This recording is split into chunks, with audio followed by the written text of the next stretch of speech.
Hello, I'm Rebecca of Pocketful of Posies. Today's video is a bit of a tutorial, which I don't do a ton of tutorials because I always feel like I'm constantly learning as I do things. So to tell someone else how to do something seems weird because I'm still figuring out how to do something. But anyway, I decided to make some fun kind of fantasy, Renaissance, fairy, not particularly historically accurate bodices. I thought I would bring you all along on the journey with making these.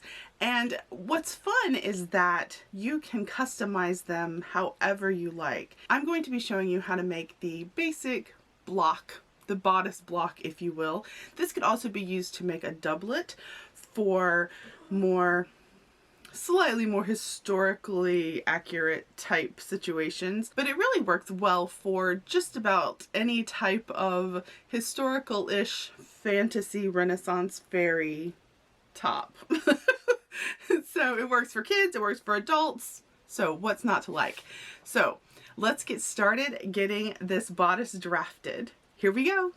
To start, we need some measurements. Measure your bust, and this is easier on a person, not a dress form with a corset on. Your waist, your center back from the bottom of your neck to where you want your waist to be. Side length, waist to bottom of your armpit or where you want the bottom of the arm side. Your shoulder circumference, around your shoulder, again, easier on a person instead of a dress form. Your shoulder to your neck on the top of your shoulder, from the center back of your neck across to your shoulder, across your back. On another note, if you intend to use a lot of boning and want this garment to do any waist cinching or that kind of thing, subtract an inch or more if you wish from your total waist measurement. All right, so we've gotten our measurements together, and now we're going to start plotting out this bodice block. I like to use tracing paper. You could also use wrapping paper or butcher paper, whatever type of paper you want. What I usually do is I use tracing paper and then I will attach that to a sturdier paper for future use. But I start out with the tracing paper because that's what I like to use. I will include a Google Drive link to all of the instructions if you want to print it out. I neglected to film drawing out my own bodice block, but luckily I used this method to make a bunch of costumes for a student production at work, so that's what you're seeing here in these first few clips. Start by drawing a straight line the length of A to B, your center back length.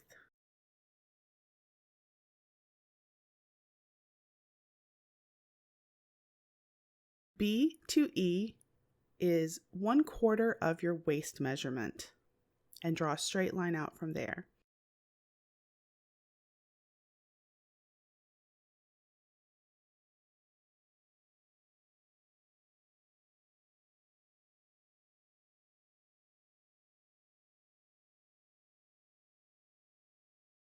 Find C by going up your side length from B. Next, draw a straight line across from C, 1/4 of your bust measurement. Connect D to E with a slightly curved line. If your bust is smaller than your waist, your line connecting D to E will be slanted the opposite way. Draw a straight line from point A across the length of your center back of neck to shoulder and mark point F. F to G is the length of your shoulder to neck across the top of your shoulder. D to F is 1/2 of your shoulder circumference, and you're going to connect those with a curved line. You may need to adjust this further after you do your mock-up. Add your preferred seam allowance. So now that we've got the back bodice plotted out, we can customize it however we want. We can change the neckline, we can make it longer, shorter, whatever you want to do. Just make sure that you know where you want it to sit, as far as whether you want it down at your natural waist or whether you want it higher up.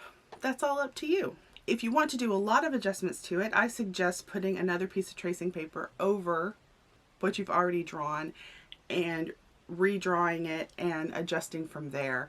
And if you want to change the shoulder width, or you want to change the height of the back, anything like that, go ahead and do that on a new piece of paper, because then you will still have your original that you can use in the future. I drew a dashed line for where I wanted my front neckline to be, as well as my back neckline.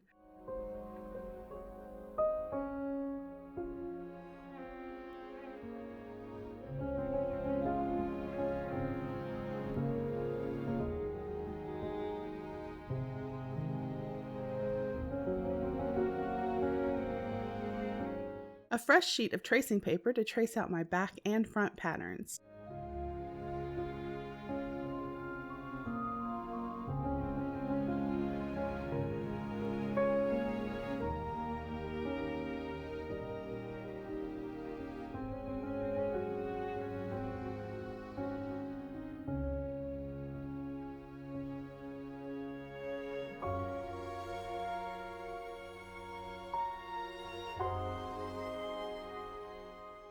Let's start cutting this out. I definitely suggest making a mock-up first.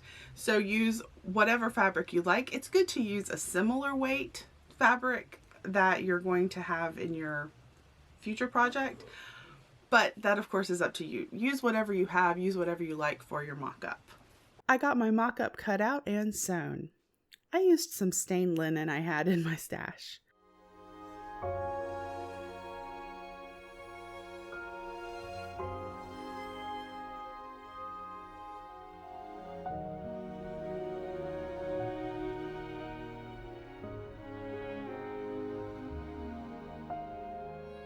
Based on my mock-up, I realized I needed to adjust the arm size, so I made that adjustment to my pattern.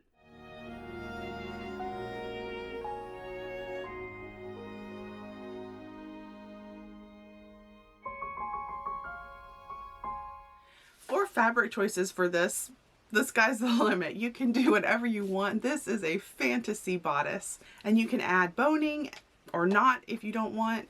If you're not going to add boning, I would suggest using a pretty sturdy fabric so it still has some good shape. But if you're going to use boning, definitely do a sturdy lining. You could use a fancier fabric on the outside and use a sturdier lining, and then have the boning, make the boning channels. I am going to use boning in this bodice that I'm making for me. I originally planned to use some pink striped drapery fabric, but then I saw this faux leather stuff on my shelf and I thought, I could do a piratey bodice. I got my pieces cut out and started pinning them together. Then I thought maybe I should bagline this, so I just needed to pin the shoulder seams.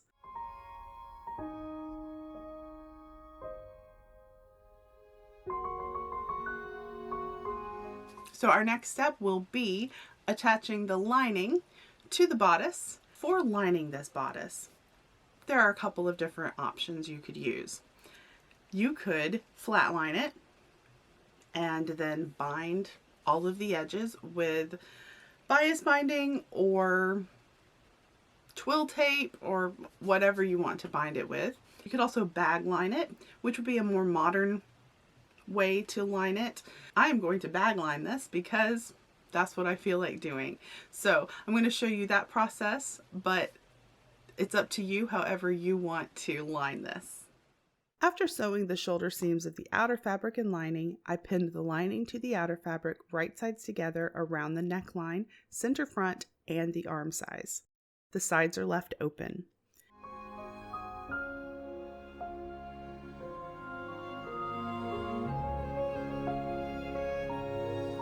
To the machine to sew the lining to the bodice.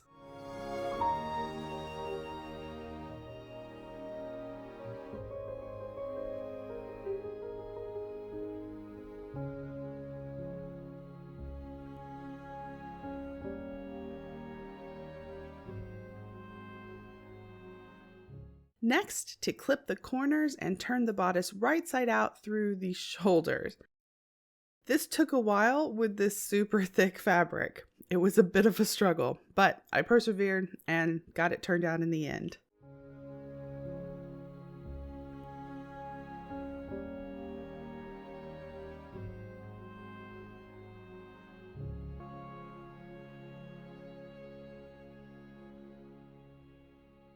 To close the side seams, I pinned the outer fabric seams and continued on with the lining, and they will be sewn all in one go.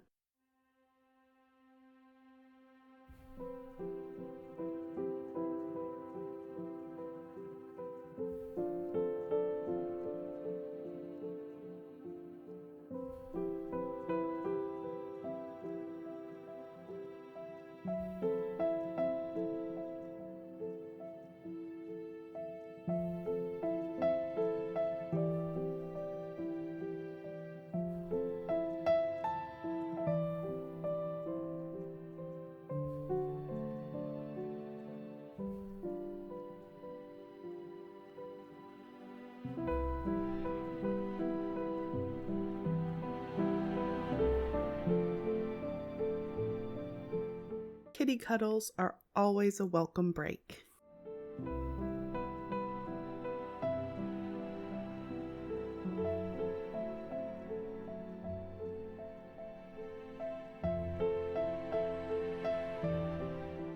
I marked my boning channels on the lining. I lightly boned this bodice, so I will still wear a bra underneath it. You can use as much or as little boning as you wish. Back to the machine to sew my boning channels.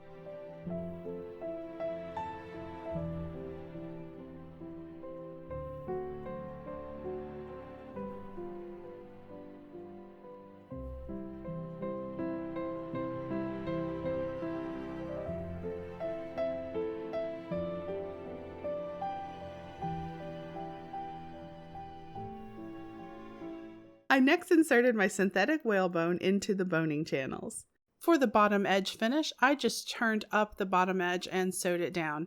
This faux leather does not fray, so I didn't really need to worry about finishing that raw edge. But if you use a different type of fabric, you will need to bind the bottom edge or finish it somehow, whatever way you want. Time for finishing touches. For me, I'm going to use some metal grommets down the front and lace it up, and that is it. My bodice will be done. This can be made as fantastical or as historical as you want it to be. I used an awl to open holes for the grommets.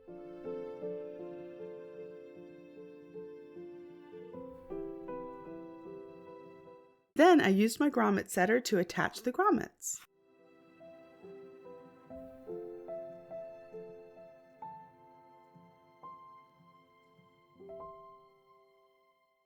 Then some lacing cord, and it was done.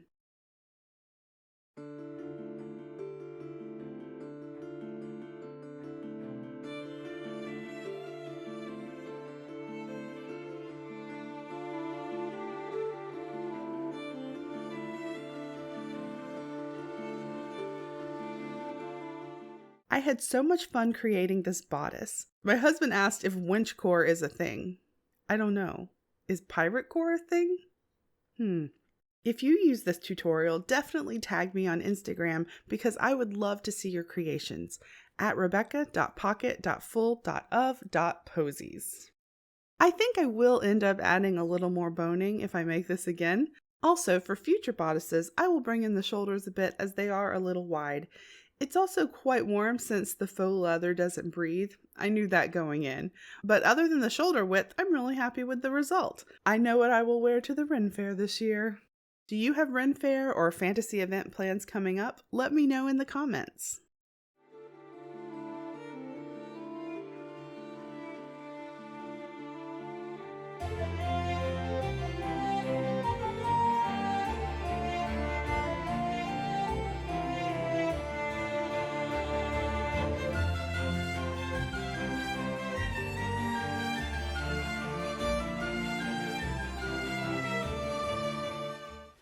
Thank Thank you so much for watching. I really appreciate you spending your time with me. I hope you enjoyed it, and I hope this video inspires you to make some Renn Faire fantasy event shenanigan garments. If you do, let me know what you make down in the comments. I love to read your comments. And if you enjoyed this video, give it a like, subscribe if you haven't. If you'd like to be notified whenever I upload, you can hit that bell icon. And if you'd like to support the channel further, I have a Ko-fi account and that is linked down below. Again, thank you so much, and I will see you on our next sewing adventure. Bye!